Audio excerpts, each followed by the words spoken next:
A day is a day, right? At the beginning, dawn is like the one preceding it, and the one before it is like the one that preceded that. In fact, at a certain time of day, there's a sliver of a moment and a distinct window of time in which it's like it's happened the exact same way for 1,000 years before. This, of course, drains any ounce of meaning out of the phrase, having a bad day. It's never a day that's bad. A day can do nothing but be a day. It's a simple and silly cliche intended to describe angry, lonely, and unlucky behavior, or a reaction to a certain situation. Now, it's not my place to diagnose a world and its troubles, but it seems abruptly clear that while some people have bad days, others are simply unlucky. Ted's one of those people, and it would seem that in spite of all expectations and all plans, there is, was, and always will be the chosen few born to fail. This, quite simply, is a story about a failure.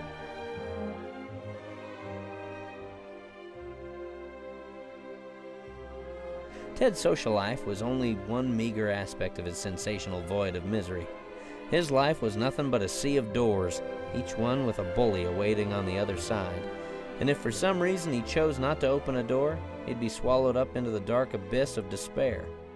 And in the case of his arch-nemesis teacher, Mr. Ed, it was impossible to decipher which was worse, to drown or to be beaten to a fine powder. And rather than a fit of anger at the sight of the cruel teacher, Ted found only confusion. Ted didn't hate the teacher. He was just in awe of the blithering form of rude mannerisms that was Mr. Ed. Hey, Mr. Ed, did you get my paper? Well, Ted, I gotta tell you, I'm not afraid to share my true feelings with you here. This paper of yours, I used it as toilet paper. What? Yeah, I went into the pooper, took a big old poop, and pulled out the poop-worthy report. Wouldn't that be a bit uncomfortable? Yes. Point is, the report of yours just didn't make any sense. I don't know how you've made it this far. I mean, I'm surprised that you haven't been eaten by a wolf at this point. In fact, if I were to compare you to an animal, since you asked, I would say that it's a jellyfish. A jellyfish. Yeah. It's a spineless creature that's just miserable, awful. Yeah, as long as we're talking crazy, I could, say that a camel. Shut up. Point is, in few words, worst piece of crap I've ever read in my life. You're in direct violation of the safe school policy. Oh yeah, well, so's your mother. If I so much as breathe a word of this. Listen, if you so much as breathe a word, you'll not so much as breathe again. Death threat! Death threat! Please. Shh. Listen, let's cut the fat. I don't like you. You know, why? Well, first of all, because you're obnoxious. Secondly, you smell funny. And third, you got that lazy eye of yours.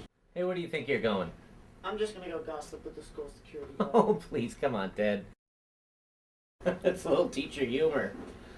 But I'm thinking that I'd let you pass by with a D minus, if you clean out my garbage can over there.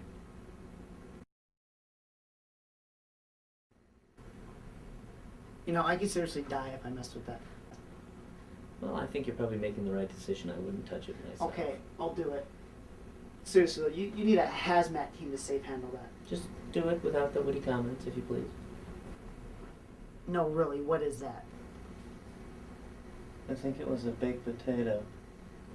Not really sure what it evolved into.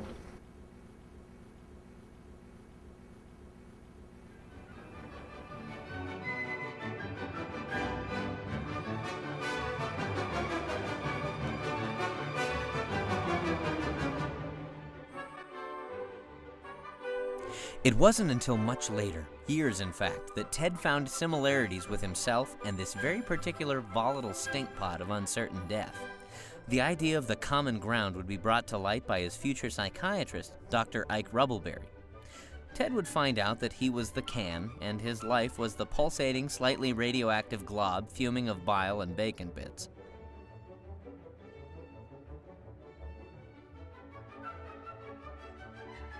There are indeed circumstances where narration is required to convey a bit of psychological emotion, so as to not leave the viewer or listener in the dark of the true pain and torment of the protagonist.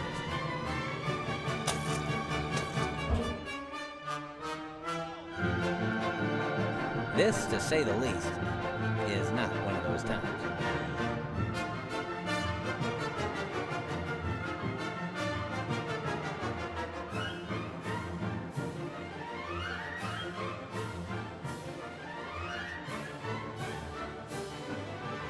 Now, before Ted found out that Dr. Rubbleberry's only real accreditation was limited to prescribing peyote to people of Germanic descent, that had specifically at one point in their lives ingested mint tea from an out-of-the-way place on a beaten-up road in Singapore, he found out that his life was not messed up for his own neglect.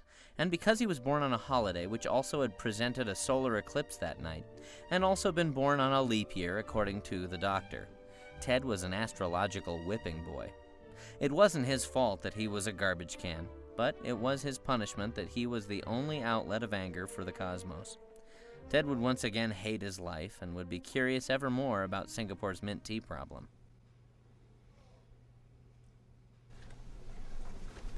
Mr. Ed, I took out your garbage and your toxic fury. And now, do I get something in return? Pez? No. Coffee enema? No. It's decaf. My grade.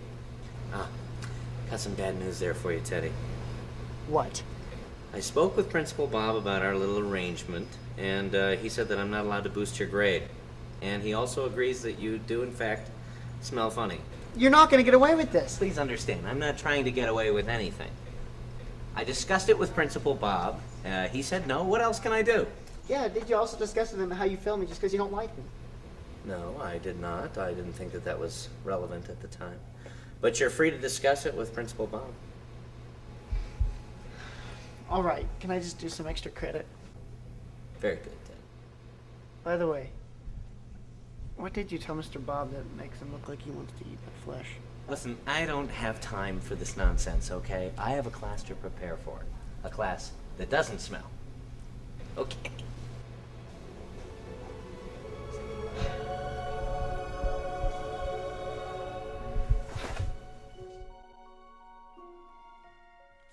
Ted wasn't the best, the smartest, and by any means the height of admiration by anyone's standards.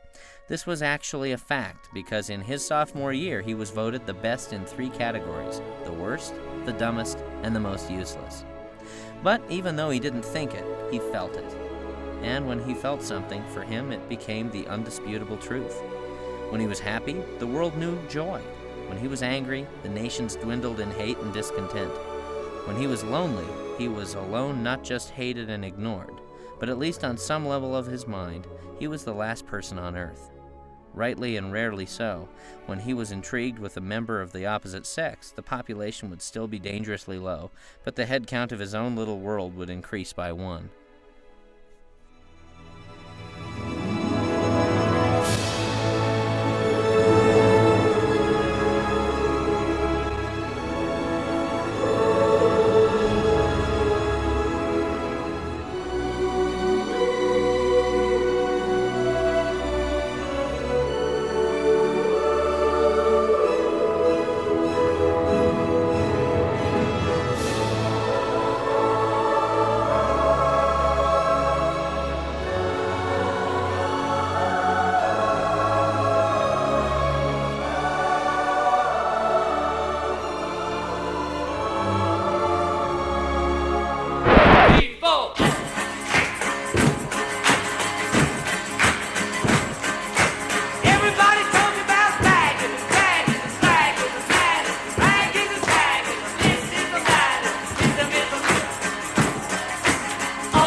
At that moment, as fleeting as the metaphorical clown, the girl had vanished.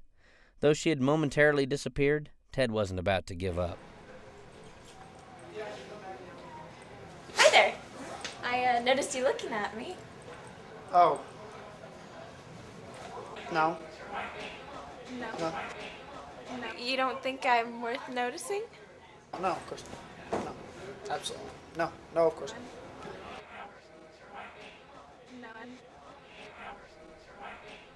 Ted was playing hard to get.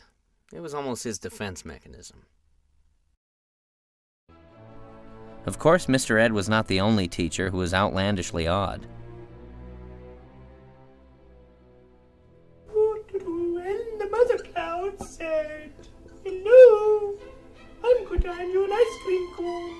Would you like an ice cream cone?" "Oh, I love an ice cream cone. Look, I've got big teeth to eat it with." And the sun said, "But we will melt the ice cream." And the little flower said, "But don't, because we need you, son." And the sun said, "I will fight the ice cream then with the flowers, and whoever will win, I will be Yeah, where is everybody? Hey, you're late. Well, nobody else is here. Doesn't give you an excuse for being late, does it? Don't give me some stupid excuse about some stomach-growing grapefruit like you did last time. There's your tardy slip. I've taken the pleasure of filling it out myself. It wasn't a grapefruit, okay? It was a tapeworm. I have a doctor's note to prove it. I've forged a few doctor's notes in my time. Don't give me that, Ted. I don't do drugs. Okay, I watched him sign it. Are you insinuating that you're better than me? You know, if I didn't have a police record and if you weren't some snot-nosed kid, I'd kick the crap out of you right now. Whatever, okay? Look. Ted, you've been late for 2 weeks solid. If you don't get your butt into gear, you're going to end up in some loser slacker remedial school. Okay, I have a fine reason. I have a darn fine reason, okay? Mr. Ed said that if I didn't go diving through his dumpster, he'd give me an F. Are you insulting my intelligence, you pungent slime? Do you really think I'm trying to insult your intelligence? Do I really stink? Of course you stink. You smell like wet dog hair. Hasn't anybody told you that? In fact, you smell like you bathe with dogs, sleep with the dogs, roll with the pigs. Stinky. If I were in my right mind, I'd hire a group of Italian mobsters and beat you with shovels, see if they could beat that crap right out of you.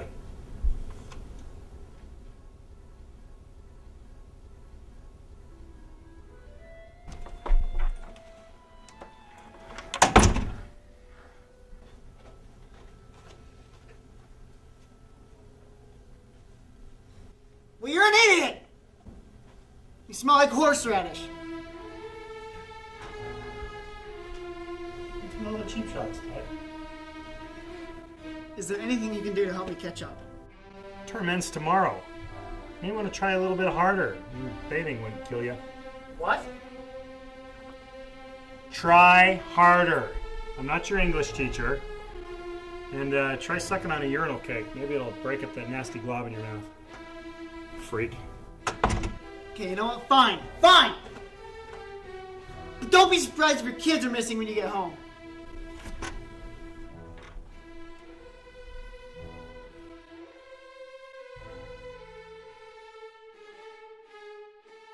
It was bound to happen anyway.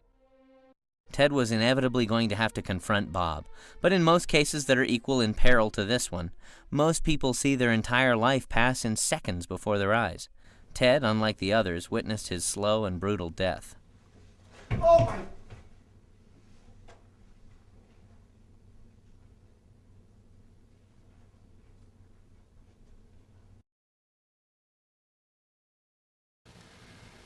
Theodore Marion Peterson. May I call you Ted? That's my name. Ted's fine. There's been an anonymous report, Ted, that you violated the safe school policy here. You caused quite a ruckus at my school. Anonymous, Mike, but... Watch your mouth, sissy boy. Don't you get confused about the reason you're here with your own reasons. You violated safe school policy. You threatened the children of one of my teachers.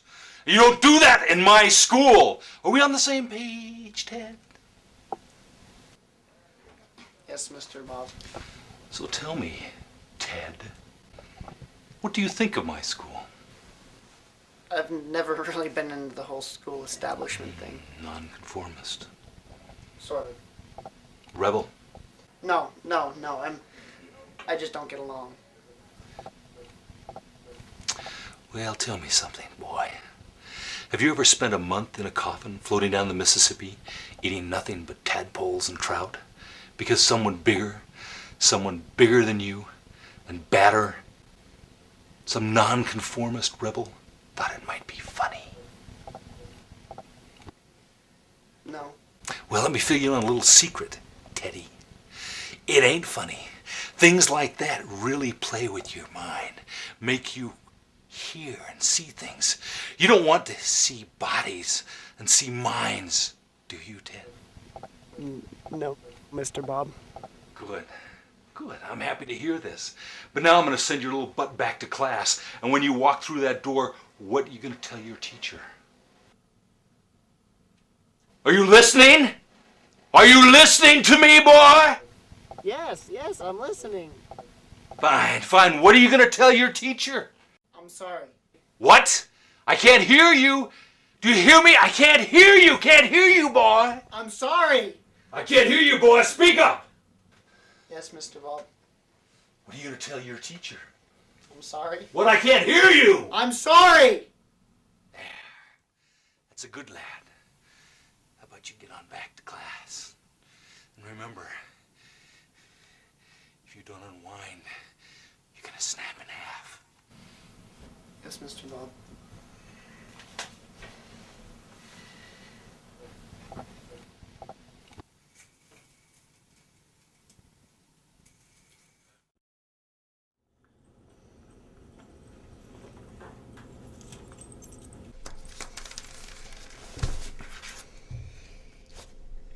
Hi. I'm Ted. Hello, Ted. I heard your little skirmish with the principal. What's the deal with that? Do you often scream at your teachers like a baboon? I'm not a baboon. And are you always such a goofball? Are you always so inquisitive? Are you always so defensive? Are you always so obnoxious? And do you always insult the people who could potentially break the cycle of people who don't like you by liking you?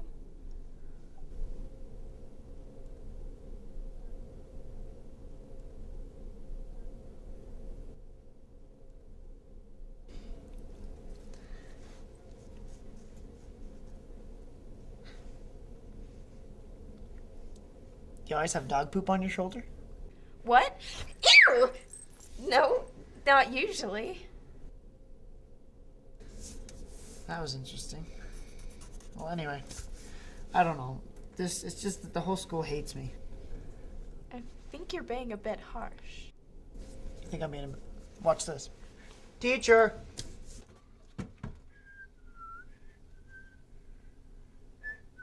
Teacher! What, Ted? Do you hate me? You should go kill yourself. Thank you. See? Seems angry. No. Okay, watch this. Teacher! What, Ted? Besides Jupiter and Saturn, what is the third biggest planet in the solar system? Uranus? You butt. You see? He just hates me for no reason. Every chance he gets, he humiliates me or does... So does everybody else. The entire school hates me. Isn't Uranus the third largest planet? Yes. But it's the way he said it. He had a tone. I think your first problem is self-esteem. Although I do appreciate your lack of concern for what others think about you. That reminds me. Smell me. You smell fine, Ted. No, just smell me.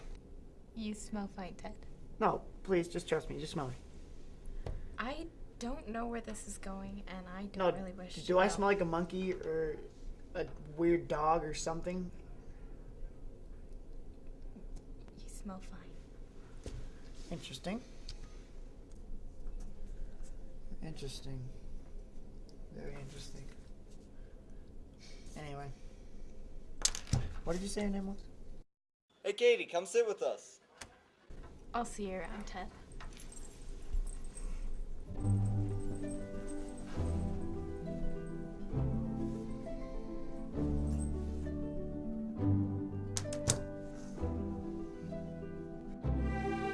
Everybody has awkward moments, but Ted had some coming out of his ears. He was the type of person who would walk away from a conversation having said nothing of any real importance, and then moments later would think of something to say.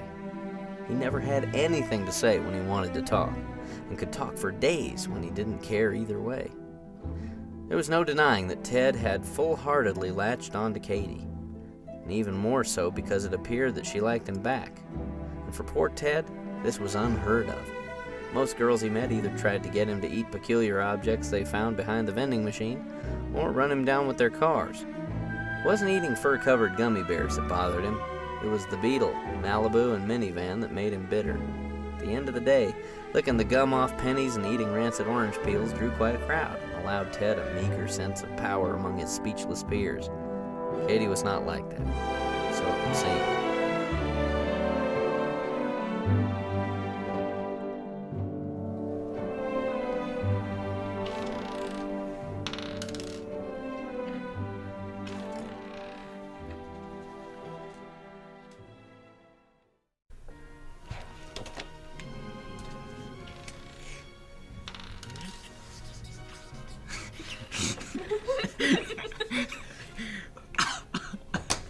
Alright.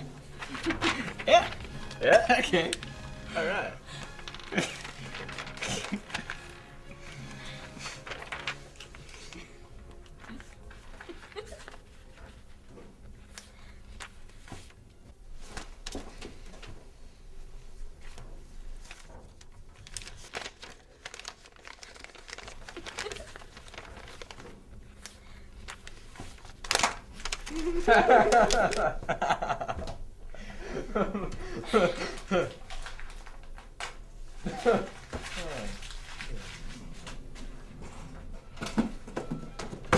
Ted? Go up to Bob's office right now and tell him you're out of the class for... Oh, please, I promise I'll be good, alright? I promise. Just don't send me up to Bob's office! I promise. There's the door! I'll be good. Please, I'll be Go! good. I promise. Get up. I'm sorry. I promise I'll be good. I swear I'll be good. Be good boy. I promise. Leave me alone. I'll be good. I promise. Please. I'll clean your room. I'll do. Bob's office.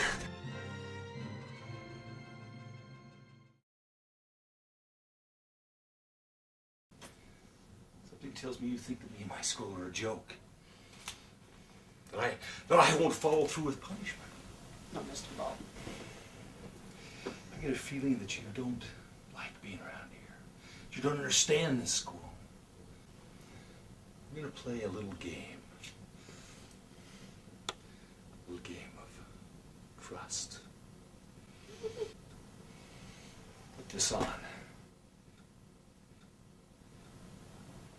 Now, you see this pipe? No, I have a blindfold on. This is where a little game of trust begins. You believe me when I tell you I'm gonna hit you with this pipe.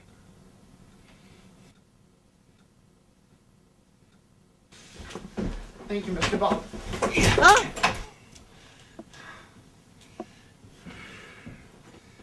Boy's as uppity as an infatuated mule.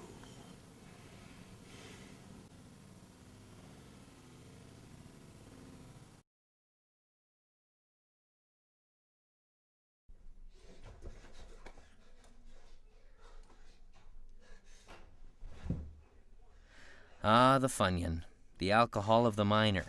Ever since Ted had come to high school, he couldn't stop eating them. He's not exclusively rich, so he found most of them on the ground. To say the least, Principal Bob is now on Ted's top 10 list of people he wouldn't want to prepare him food. Hannibal Lecter, Stephen Hawking, and Pee Wee Herman among the list.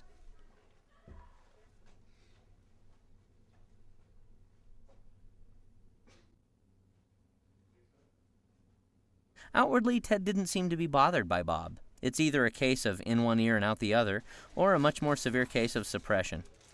Either way, I hope there's room for one more, because the day's not over yet. Ah, crap. Is there any room? No, there's no room. I'm sorry. Go away. Well, can you at least give me a late slip then if you're gonna... No, they're all in my car. You just have to be late today. No, you know what, Ed? I don't care, okay? I don't know why you have to be such a jerk, or why you're so rude, or why you always say that I stink. Because you do, Mr. Aerosol Can of Scent of Vomit. No, how do I smell now, huh?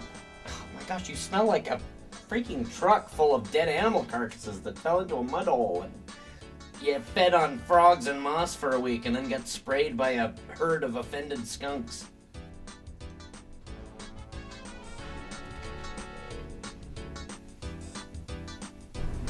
Is it skunk or skunks?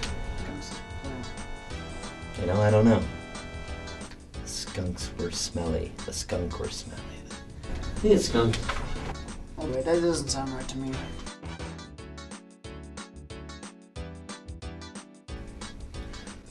Onion? They smell kind of odd. You like them, you love them. You eat a lot of those? Do I really stink? Yeah, you do. Garbage can I took out the sludge and I might have added to it, you know? No, actually, I added that malodorous scent. I was afraid that the students were going to get high from the odorless fumes. Yeah, you might be right, because when I took it out I was dizzy, but when I had to dump it, it was kind of sad, like I wanted it. I liked it. I've been there too, but the fact remains I don't like you. Why don't you like me? I like you fine. Let's just say that I know why you are the way you are.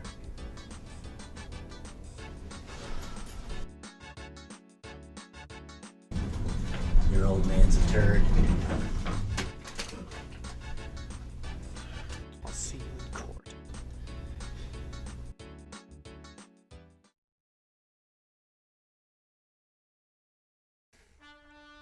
Ted was going to explode, both with anxiety, anger, and urine. One thought and one emerald pinnacle of his mind was the thought of Katie. It was his greatest fear, however, for her to find out his sudden surge of rather curious emotion toward her. And then, of course, to actually see her would be a figurative kick in the figurative face. It would be a blast of awkwardness, almost as if he had something to prove. Hey, Katie. Oh, Ted, hi. Hi, Katie. I was just thinking about you. Really? Why? I don't know. All right. So, what are you doing? I was just gonna go take a whiz. That's glorious, Ted. Yeah. Hey, I'll see you around. Thank you. I mean,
Ted's anger, discomfort, awkwardness, and sorrow merged into a veil of red. With every violent electrical twitch of his brain, he forgot what he was doing or why it was happening. It was now simply a question of manhood.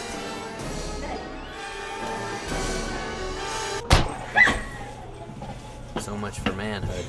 Jeez, Ted, you're a sociopath! No wonder nobody likes you! I'm sorry. I'm sorry.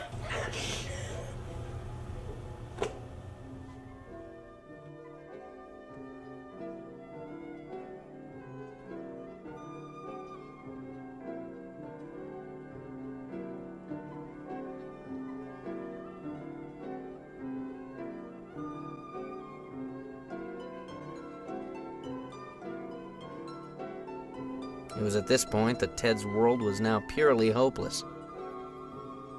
Not to say that he ever felt that there was much hope to begin with.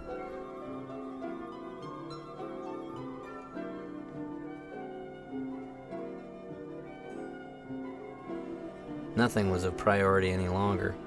Life was just a meaningless blur of stupid occurrences, planted there to thwart his progress.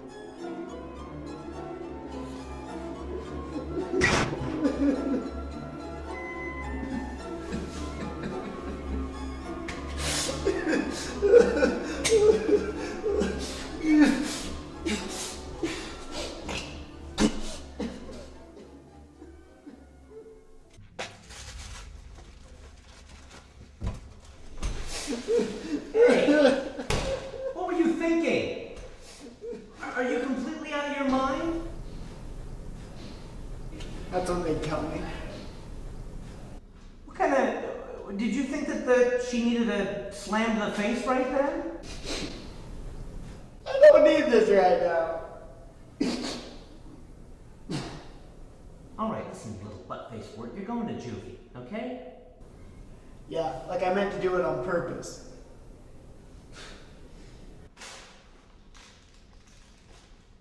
All right. Listen. I know you're going through hard times right now. You're 95% of my problem. You flunk me just because you don't like me. Oh, you know what? No, that's the other 5% of your problem, okay? You're not a team player. You need to pass the ball when somebody slams you in the face, okay? And you need to stop fouling the other guy because the other guy is 7 foot tall and 300 pounds and his name is Bubba. Bubba, Ted. That's the problem, okay? Do you understand what I'm saying to you? And Bubba is not going to show any mercy. What are you talking about? And who's Bubba? Bubba is... Never mind, okay. Bubba is the guy we all have to face in our life, okay? It's the big problem that we don't know how we're going to overcome.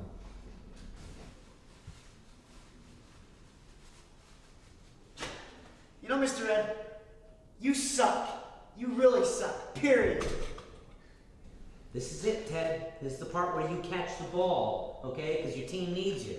Can't let your team down, because if the other team gets wind of that, okay, the game's over. You've just fumbled your whole life away. Go away, Mr. Ed. You know, I was once a nerd like you. Was? Yeah, I know. It's not easy being the son of a famous astronomer, you know. You can just kind of hear the music, you know. You can imagine that day when the old man's going to come up to you and say, "Come on, son, you going to follow in my footsteps and take over the family business?" "No, Dad, I don't want to." "Oh, come on, name a star. Name it after your dog." Yeah, right, like I'm going to name a star Sir Toots on. Wouldn't be without humor. My point is, I wasn't as big a spaz as you. And I'm sorry if I made your life harder than it already is. Gee, thanks, Mr. Ed. So, what do you say? You want to open up that stall and talk about it over a Funyun?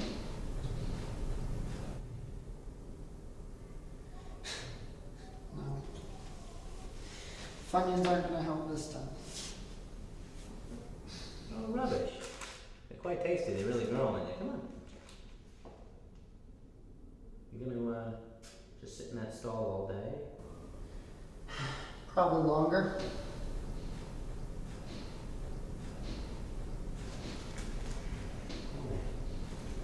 You really are a loser.